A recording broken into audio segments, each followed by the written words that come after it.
This is Net News Network Behind the Line podcast, coming to you from the crazy, chaotic lines of the Pacific Northwest, covering all the crazy news from Washington, Oregon, Idaho, and California. Well, the latest blow to the Seattle area, Seattle Police Department specifically, is they have stopped investigating sexual assault cases due to critically low staffing levels.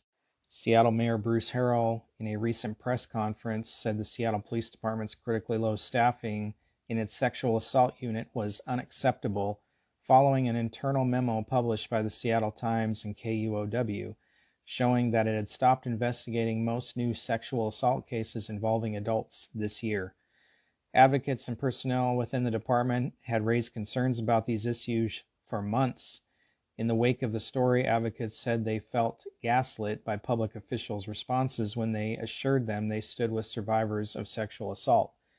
Harrell rejected the idea that his administration did not prioritize justice for sexual assault survivors, but he acknowledged that the current state of the unit and its backlog of 48 stalled cases that had not yet been investigated was not where it needs to be.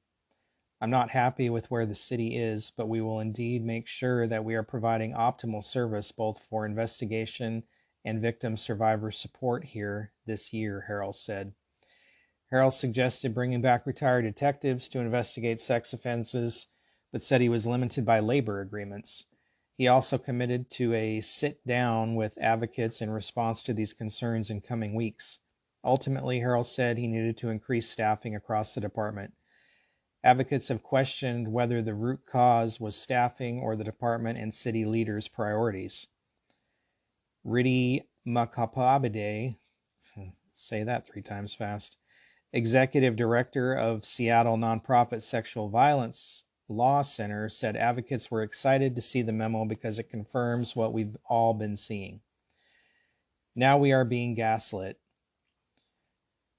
said the response from political leaders. The Seattle Police Department's response has always been kind of slow and not as timely compared to other jurisdictions, but it's gotten worse. The SPD memo published by the Times KUOW was written by the Seattle Police Sexual Assault and Child Abuse Unit's Sergeant Pamela St. John to Interim Chief Adrian Diaz this April. It explained that the unit was so understaffed it had a backlog of stalled sexual assault cases.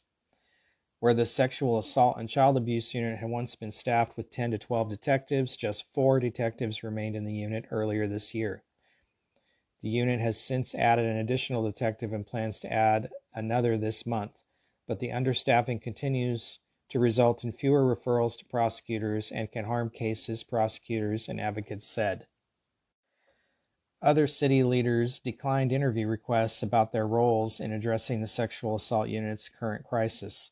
Councilmember Andrew Lewis, a former assistant Seattle city attorney, backed out of a scheduled interview on Thursday.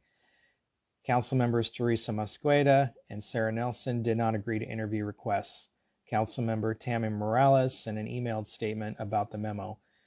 Hours after the memo was published, Interim Chief Adrian Diaz appeared on Dory Monson's Kiowa Radio 97.3 FM show and defended the department's staffing. He cited a decrease in the number of sexual assaults reported to Seattle police over the last 2 years and emphasized a massive stress level on all our units because the department's overall number of sworn officers in service plunged from 1,290 in 2020 to 968 as of March.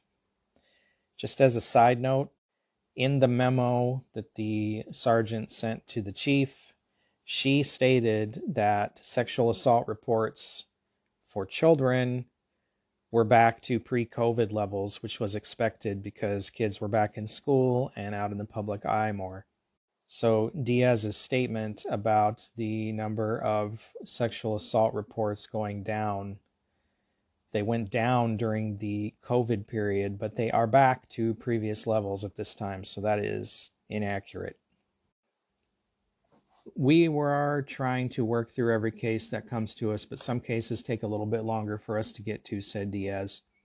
Seattle City Council Public Safety and Human Services Committee Chair Lisa Herbold said in an interview Thursday she planned to ask Diaz how he believed the department could move toward investigating all sexual assault cases when many sexual assault reports had historically not been investigated.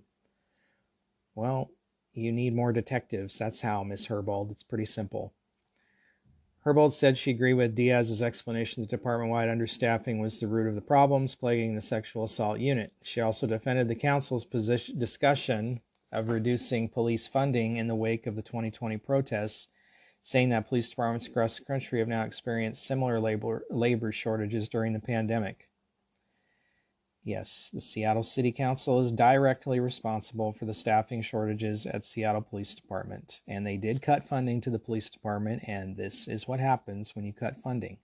Now they're going back and having to pay tens of thousands of dollars in hiring incentives to get officers to even come back to the department or hire new ones. This is why we're looking for ways to support the department in meeting its hiring goals, Herbold said. Washington's U.S. Senator Patty Murray, who has championed efforts in Congress to expand sexual assault survivors' access to rape kits and sexual assault nurses, said in an emailed statement to the Times and KUOW, it is unacceptable for any survivor not to have their case investigated and pursued.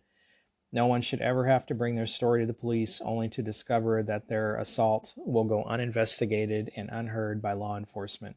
Survivors deserve justice, she said.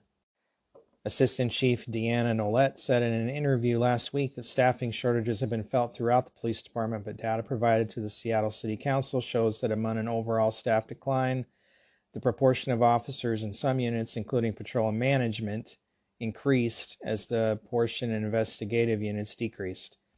Yeah, we don't need an increase in management, Assistant Chief Nolette. We need people who are actually doing the work, not the people sitting around in an office. In the interview Thursday evening, Harrell said his focus on the stalled investigations was not a result of external pressure or anything else. It is just the right thing to do. And just for a little further clarity, the original memo, since you've heard what the politicians have to say about this, Detective St. John states that this year alone she's had 30 adult sexual assault cases that should be assigned to a detective if she had proper staffing. The detectives will still need to be working overtime, but the cases could be assigned if she had at least 8 detectives on the unit. She also goes on to say that she's aware of 116 CODIS hit returns that are outside the cold case backlog, which she is not able to assign currently. And this is also pretty concerning. There are only 3 detectives assigned to the sex offender and kidnapping detail, given one detective is HR unavailable, who the sergeant does not expect to return. That detail is responsible for monitoring more than 1,200 registered sex offenders in Seattle and filing cases with the King County prosecutor when one is found to be out of compliance. It also completes risk assessments for new offenders and ones requesting to have their level changed. Are you kidding me? 3 detectives to handle 1,200 registered sex offenders? The City Council needs to take action and fully staff and fund the Seattle Police Department now. We all see what's going on in the city with the increase in crime every single day. More boots on the ground will put a stop to that or help slow it down. The city leaders' experiment with public safety didn't work. It's time to stop coddling offenders and take care of the victims of all these crimes that are occurring in the city. You should take the time to call or email your city representatives and let them know what you think of their lack of action when it comes to public safety in the city of Seattle.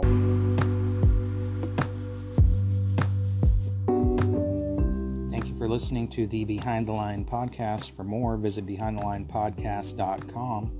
You can also find us on netnewsnetwork.net, Facebook, YouTube, Twitter, Telegram, Gab, Parler, and Truth Social. Please like, share, and subscribe.